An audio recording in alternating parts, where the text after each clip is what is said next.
Morning everyone, welcome back to my channel Aparna Roy blog. কাছের এবং দূরের যেখান থেকে ভিডিওটি দেখছো, আশা করি সকলে ভালো আছো এবং সুস্থ আছো। আমরাও বেশ ভালো আছি, আর আশা করি তোমাদেরও মহাশিবরাত্রির বেশ ভালো কেটেছে। আমার তো খুবই ভালো কেটেছে। তো দেখো, পরের দিন চলে এলাম তোমাদের সঙ্গে। অনেক গল্প হবে, অনেক কথা হবে, সকাল থেকে রাত পর্যন্ত সবটাই তোমাদের সঙ্গে শেয়ার করব। সবাই সঙ্গে থাকো, ভিডিওটি প্লিজ কেউ স্কিপ করো না। তো সকালবেলা যেহেতু গতকাল উপোস রয়েছে, তো খিদে পেয়েছে প্রচুর, আর ঘুম থেকে একটু লেট করে উঠেছি যেহেতু ছেলেটার স্কুলও নেই, আর এখন ওদের দুদিন ছুটি আছে। বাড়িতে পড়ানোর মানে পরীক্ষার আগে পড়তে টাইম দিয়েছে দুদিন, তো ওই কারণে তো একটু লেট করে ঘুম থেকে উঠে একটা রুটি বানিয়ে নিলাম। আর ছেলে গতকাল রাতে সিমাই বানিয়েছিলাম, সেই সিমইটাকে আবার ফ্রিজে রেখে দিয়েছিলাম, ওইটাকে আর একটু গরম করে দিলাম। তো মুড়ি দিয়ে ছেলেটা ওইটাই সকালে খেয়ে নিল, আর আমি বেগুন পোড়া দিয়ে রুটি খেয়ে নিলাম। তারপরে চলে এলাম উনুনে। এবার 2-3 দিন ধরে মাছ খাওয়া হয়নি, যেহেতু পুজো ছিল, শিব পুজো। তো ওই জন্য বাবু বলছে মাম্মা মাছ রান্না করো না আজকে। ছেলেটা আবার মাছ ছাড়া খেতে কিছুতেই চায় না, যদি ভেন্ডি অথবা বেগুন হয় তাহলে খায়, নইলে খেতে চায় না। তো তাহলে ভাবলাম আজও আমি কাঁচকলা দিয়ে, একটা আলু আর একটা কাঁচকলা দিয়ে পাতলা করে রুই মাছের ঝোল করব। যেহেতু ওর পাপাও খেতে পারবে। তো রান্না করতে করতে তোমরা তো জানো আমার চায়ের তৃষ্ণা পেয়ে পায়, তো তখন আমি রান্না করতে করতে একটু কফি খেয়ে নিলাম। কফি খেয়ে তারপরে একেবারে চলে এলাম তোমাদের সঙ্গে কথা বলতে বিকেলবেলা। এই সময় বাজে বিকেল 4:30। তো বাবু বলছে মাম্মা খিদে পেয়েছে। দুপুরে খাওয়া দাওয়া কমপ্লিট হয়েছে, খাওয়া দাওয়া কমপ্লিট করার পর মেশিন চালিয়েছিলাম। তো সেইগুলোর ভিডিও করা হয়নি, কারণ ওয়াশিং মেশিন কদিন আগে খারাপ হয়েছে। ঠিক করে দিয়ে গেলো, 300-350 টাকা নিল, কিন্তু তারপর থেকে আর চলছেই না মেশিন। তো মাঝখানে একদিন চালিয়েছিলাম অনেক কষ্ট করে, একটুখানি চলে, আর চলছে না। মানে মেশিনটা যেটা শুকাতে হয় সেটা শুকাচ্ছে না। ওই জন্য সমস্যা ছিল, মনটা খারাপ হচ্ছিলো। আবার সেই জামা কাপড় নিয়ে ছাদে যেতে হয়, ভারী জামা কাপড় নিয়ে 4-5টা সিঁড়ি বেয়ে যেতে খুব কষ্ট হয়। আর মেশিনে চালালে কি হয়, শুকনো থাকে, ছাদে যেতে অসুবিধা হয় না।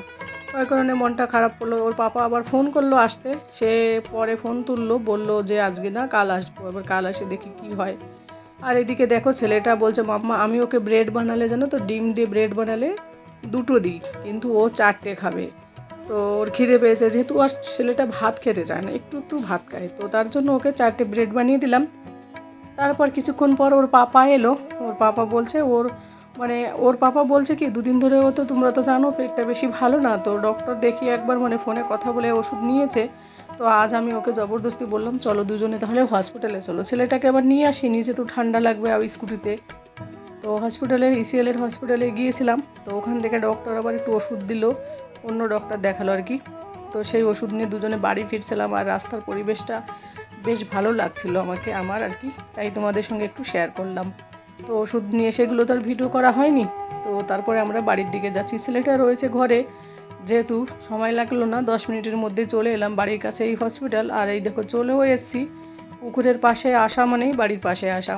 তো ওই যে বড় বিল্ডিংটা দেখা যাচ্ছে, সেই মলটা বানাচ্ছে, ওর পাশেই তো আমাদের ছাদটা, তোমরা তো অনেকে দেখেছো। তো যাওয়ার পথে ওর পাপার আবার অনেকগুলো জামা কাপড় লন্ড্রিতে দেওয়া ছিল। তো ওই স্কুটিতেই বসেছিল, আমি নেমে জামাগুলো শার্টগুলো নিয়ে নিলাম। তো নিয়ে ঘরে যাব এখন। আর আজ না কেমন একটু ওয়েদারটা কেমন যেন একটুখানি, কেমন একটা মেঘলা মেঘলা ভাব, একটু ঠান্ডা, একটু রোদ, একটু বৃষ্টি, এইসবের জন্য না বাচ্চাগুলো ঠান্ডা লাগছে। আমাদের সোসাইটির প্রত্যেকটা বাচ্চারই কম বেশি ঠান্ডা লেগেছে। সবার বাচ্চা বলছে কাশি হয়েছে, ঠান্ডা লেগেছে, এইসব বলছিল। তো প্রেস করেছে কেমন সেইগুলো আমি দেখছিলাম, চেক করে। আমাদের জানো তো মেয়েদের ওই একটু খুঁতখুঁতে নেই, কোনো কাজ পরিষ্কার ঠিকঠাক করে না হলে আমরা একটুখানি কিছু বের করবো, ড্রেসের ব্যাপারে বিশেষ করে। তো জামাগুলো এনে রেখে দিলাম, এখন অন্য জায়গায় রেখে দেবো ড্রেসগুলো, শার্টগুলো।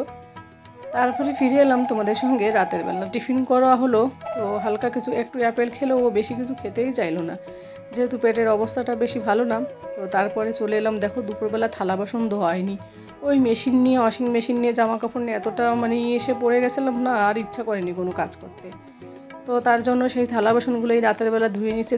থালা বাসনের পাহাড় হয় রান্না করতে গেলে, একজনের জন্য রান্না করতে গেলেও যা থালা বাসন হয়, 2-3 জনের জন্য রান্না করতে গেলেও থালা বাসন কিন্তু সেই একই হয়। আর আমার একটু বেশি হয়, আমার আলাদা রান্না আলাদা, ছেলের আলাদা, ওর বাবার আলাদা, এই করে একটু বেশি হয়। তো আমি কি করি, বেসিন যেহেতু ছোটো, জায়গা কম, অল্প অল্প করে মেজে ধুয়ে আবার রেখে দিই ঝুড়িতে, তারপরে বাকিগুলো ধুয়ে নিই। তো আর আমি এই ভীম জল লিকুইড দিয়ে থালা বাসন পরিষ্কার করি। এতে কি হয় জানো তো, ধোয়ার পরেও কোথাও সাদা ভাব থাকে না। কিন্তু হ্যাঁ, ভীম যে সাবান আছে, ওই সাবানটা দিয়ে যদি ধোয়া হয় না, তাহলে কিন্তু ওই সাদা সাদা, ধোয়ার পরে শুকনোর পরে সাদা সাদা থেকে যায়, এইটাতে কিছুতেই সাদা হয় না। তো এই জন্য সব দিন আমি লিকুইডটাই দিই ম্যাক্সিমাম। আমি থালা বাসন মাজি, পরিষ্কারও হয় ভালো, আর বেশ ভালো সুবিধাও হয় আমার। তো একটু বাটিতে, একটা থালা অথবা একটা বাটিতে নিয়ে হালকা একটু জল দিয়ে গুলিয়ে নিই, বেশ সুবিধা হয়। তো যাই হোক, অল্প অল্প করে ধুয়ে রেখে দিই, তারপরে কিছুটা ধোয়া হয় তখন আবার একটু করি, এইভাবে করে কমপ্লিট করতে হয়, যেহেতু জায়গা কম। আর গ্রামের বাড়িতে কি হয়, সব নিয়ে মা কাকিমা ওরা বসে একদম ছড়িয়ে ছিটিয়ে, তো আমরা তো তা করি না। তো যাই হোক, তারপরে ভাত রান্না করব। কদিন ধরে, 2-3 দিন ধরে রাতের বেলা ভাতই খাওয়া হচ্ছে। ওর পাপার যেহেতু অবস্থা খারাপ, ও বাবুর একার জন্য রুটি বানানো হয় না, তো রোজই সিদ্ধ ভাত মানে একটা কিছু দিয়ে খেয়ে নেয়, কোনো দিন চিড়ে দই খায়। তো আজও দেখো ভাত রান্না করছি। তো থালা বাসন ধোয়ার পরে ভাত, চালটা ধুয়ে এদিক থেকে মানে রান্না করার জল সব এখান থেকেই নিই, মানে বোতলের জলই ইউজ করি, ওই টিউবওয়েলের জল আর কি, ট্যাঙ্কির জল ইউজ করি না, শুধু থালা বাসন ধুতেই ইউজ করি। তারপরে ভাত তুলে দিলাম। আর এই ভাতটা রান্না করতে জানো তো অনেকটা সময় লাগে, কি বলবো আর, মানে 1 ঘন্টা লাগে। তারপরে ভেবেছি কলা সিদ্ধ করব। তো একটা কলা ছিঁড়েও রেখে দিয়েছি। কিছুক্ষণ পর ওর পাপা বললো, দূর আর কলা খেতে ইচ্ছা করছে না, রোজ রোজ কলা খেতে খেতে বিরক্ত লাগছে। তো আমি এবার তখন বললাম, তো ঘরে দই আছে, তাহলে দই দিয়ে ভাত খেয়ে নাও, দই খেলে তো পেট ভালো থাকবে। তো রাতের বেলা দই খাওয়া ঠিক না, তবু কী করবে, ওইটা দিয়েও খাবে বললো। আর ছেলের জন্য একটা কিছু ভাজা করব। আর এদিকে দেখো, মানে আমার জন্য ওটস রান্না করছি। তো ওটসের যেভাবে প্রতিদিন রান্না করি সেইভাবেই রান্না করছি। আজ একটু ওটস বেশি দিলাম, প্রচণ্ড খিদে পেয়েছে। দুপুরবেলায় আমি ডিম খেয়েছিলাম, আর কিছু খাইনি। বিকেলবেলা এসে একটু চা বিস্কিট খেলাম, মানে সন্ধ্যাবেলা। তারপর ওর পাপা দেখো একটুখানি দোকানে গিয়েছিল, ওখান থেকে এই খেজুরের ডাব্বাটা পেল। যদিও খেজুর ঘরে 1 ডাব্বা আছে, তো ওইটা খাচ্ছে না, বলছে না এটা ভালো দেখতে, ও খেজুর খেতে খুব ভালোবাসে, যদিও এই মুহূর্তে খাবে না, 2 দিন পরে খাবে। তো খেজুরটা দেখো, তাই তোমাদের সঙ্গে শেয়ার করলাম। দেখতেও মনে হচ্ছে খুবই সুন্দর, জানি না ভিতরটা কেমন হবে, কারণ এর আগে একবার এরকম একটা ডাব্বা নিয়ে এসছে, সেটা পুরো রয়েছে। তো এই দেখো, সেটা রয়েছে এখনও কতটা। তো আমি ভেবেছি যে বাকি খেজুরগুলো রয়েছে অন্য আগে পুরনো, এটা দিয়ে একদিন টমেটো চাটনি বানিয়ে ফ্রিজে রেখে দেবো। তো তার জন্য এটাও এক জায়গায় করলাম। আর আমি ভেবেছি 2-3টে খেজুর খাবো, কারণ আমারও একটু উইকনেস লাগছে তার জন্য। আর এইদিকে এই যে টবগুলো না, টবের এই গাছ পিছনে প্ল্যান্টগুলো মাঝে মাঝে ধুলো পড়ে যায়, তো পরিষ্কার করতে ভুলে গেলাম। হঠাৎ করে সন্ধ্যাবেলা মনে পড়লো, মানে রাতের বেলা মনে পড়লো, একটুখানি পরিষ্কার করে হাত বুলিয়ে দিলাম। এদেরকে দেখলে আমার বেশ ভালো লাগে, মানে কথা বলি একা একা যখন থাকি, মানে ওদের সঙ্গে সময় কাটাতে আমার বেশ ভালো লাগে। তারপর দেখো, এই বাদামগুলো খেতে আমি একদম ভিজাতে খুব ভুলে যাই। তো আগে কি করতাম, যখন ডায়েট করতাম, এই সকালবেলা ঘুম থেকে উঠে ব্রাশ করে আগে এইটা খেয়ে নিতাম। তো হঠাৎ মনে পড়লো বাদামের দিকে তাকিয়ে রান্নাঘরে, তো কিছুটা বাদাম আমি জলে ভিজে রেখে দিলাম। আর এইদিকে এখনও ভাত চলছে, এখনও জানো তো কমপ্লিট হয়নি ভাত। আর এদিকে ছেলে এসে বলছে, মাম্মা দেখো আমি একটা ড্রয়িং করেছি, বন্ধুদের একটু দেখাও। আজও আবার ওর তো শুধু ওই একটা কথা, তো তার জন্য তোমাদের সঙ্গে একটু শেয়ার করলাম। আর এইদিকে এসে আবার বলছে, তুমি কি করছো, কোথায় যাবে, এইসব বলছিল। আমি কাজ করছিলাম যখন, গতকাল এই শাড়িটা পরেছিলাম, তো আমি আর ধুইনি, কারণ শুধু পরে এসেছি আর গিয়েছি, আধা ঘন্টা ছিলাম না, 1 ঘন্টার মতো ছিলাম, কোনো কিছু খাইনি, তো নষ্ট হয়নি কাপড়ে কোথাও সাদা হলেও। তো তার জন্য একটু ছাদে মেলে দিয়েছিলাম, ধুইনি আর কি, সাদা শাড়ি তো, ওর একটু মেলে দিলে কী হবে, ঘাম টাম কোনো কিছু থাকলে এটা শুকিয়ে যাবে, কোনো অসুবিধা হবে না। আমি বেশি মানে সারাক্ষণ না পরলে, না খেলে, নষ্ট না হলে আমি ধুই না, আমি রেখে দিই রোদে দিই, আবার মেলে দিই, শাড়িটাও ভালো থাকে এতে। তো এ পর্যায়ে যেসব বন্ধুরা আমার সাথে আছো তাদেরকে অসংখ্য অসংখ্য ধন্যবাদ।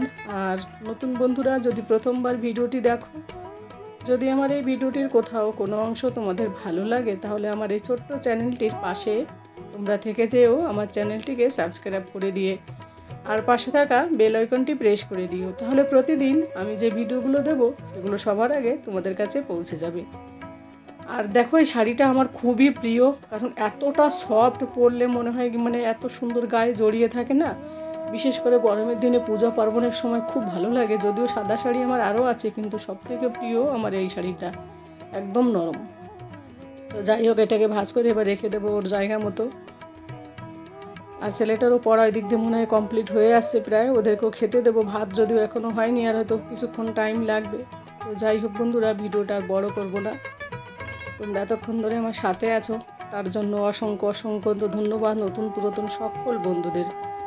আর ভিডিওটা কেমন লাগলো অবশ্যই তোমরা কমেন্ট করে জানিও। আর রাতটা অনেক হয়েছে, এখন আমি কাজ করছি, রাত হয়েছে প্রায় 10:30 বেজে গেছে।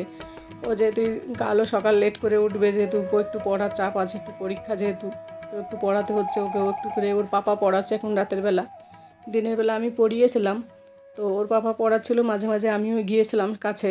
তো যাই হোক বন্ধুরা, ভিডিওটা বড় করবো না, সবাই ভালো থাকো, সুস্থ থাকো, টাটা, গুড নাইট।